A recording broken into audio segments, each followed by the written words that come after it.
ಬಡಾವಣೆಯಲ್ಲಿ 300 ವರ್ಷಗಳ ಹಳೆಯದಾದಂಥ ಶ್ರೀ ವಿಠ್ಠಲ್ ಮಂದಿರ ದೇವಸ್ಥಾನದಲ್ಲಿ ಪ್ರತಿ ವರ್ಷದಂತೆ ಶ್ರಾವಣ ಮಾಸ ಮತ್ತು ಕೃಷ್ಣ ಜನ್ಮಾಷ್ಟಮಿ ಪ್ರಯುಕ್ತ ಸಪ್ತಾಹ ಕಾರ್ಯಕ್ರಮ ನಡೀತಿದೆ. 9ನೇ ತಾರೀಕಿನಿಂದ 16ನೇ ತಾರೀಕು ಒಳಗೆ 15ನೇ ತಾರೀಕು ತನಕ ಇವತ್ತು ಹರಿನಾಮ ಜಪ ಮತ್ತು ಭಜನೆ ಕೀರ್ತನೆ ಇದೆಲ್ಲ ಮುಖಾಂತರ ಇದು ನಮ್ಮ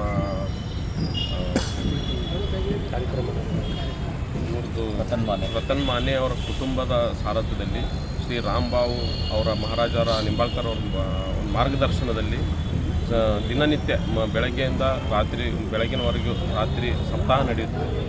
ಇವು 9ನೇ ತಾರೀಕು ಪ್ರಾರಂಭ ಆಗಿದೆ. ಭಕ್ತಾದಿಗಳು ಕೂಡ ಬಹಳಷ್ಟು ಜನ ಆಗಮಿಸ್ತಾ ಇದ್ದಾರೆ. ಮತ್ತು 15ನೇ ತಾರೀಕಿಗೆ ವಿಶೇಷವಾಗಿ ಕೃಷ್ಣ ಜನ್ಮಾಷ್ಟಮಿ ಪ್ರಯುಕ್ತ ರಾತ್ರಿ 12 ಗಂಟೆಗೆ ತೊಟ್ಟಿಲು ಕಾರ್ಯಕ್ರಮ ಇರುತ್ತದೆ. ಅದೇ ದಿನ ಶುಕ್ರವಾರ ದಿನ 15ನೇ ತಾರೀಕಿಗೆ ಮಧ್ಯಾಹ್ನ ಈ ಪಾಂಡುರಂಗ ವಿಠ್ಠಲ ರುಕ್ಮಿಣಿವರೆಗೂ ಬೆಳ್ಳಿ ಕವಚ ಭಕ್ತರ ಒಂದು ದೇಣಿಗೆ ಸಹಕಾರದೊಂದಿಗೆ ಇವತ್ತು ಕಲಬುರಗಿ ನಗರದ ಭಕ್ತರ ಸಹಕಾರದೊಂದಿಗೆ ಇವತ್ತು ಬೆಳ್ಳಿ ಕವಚ ಧಾರಣೆ ಮಾಡಲಾಗ್ತದೆ.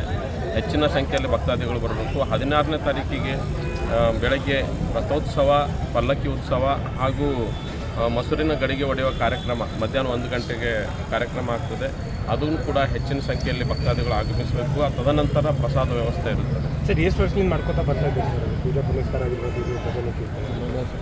25-30 ವರ್ಷದಿಂದ ಸಪ್ತಾಹ ಹಿರಿಯರು ಮಾಡ್ಕೊಂಡು ಬಂದಿದ್ದಾರೆ. ಅದು ಇಲ್ಲ, ಗೋಕುಲಕ್ಷ್ಮಿ ಅದು ಹಿರಿಯರು ಮಾಡ್ಕೊಂಡು ಬಂದ ಸಪ್ತಾಹ 25 ವರ್ಷದಿಂದ ಇದು ರತನ್ ಮನೆಯವ್ರ ಕುಟುಂಬದ ಒಂದು ಸಾರಥ್ಯದಲ್ಲಿ 25 ವರ್ಷದಿಂದ ನಡೀತಾ ಬಂದಿದೆ ಸಪ್ತಾಹ ಕಾರ್ಯಕ್ರಮ.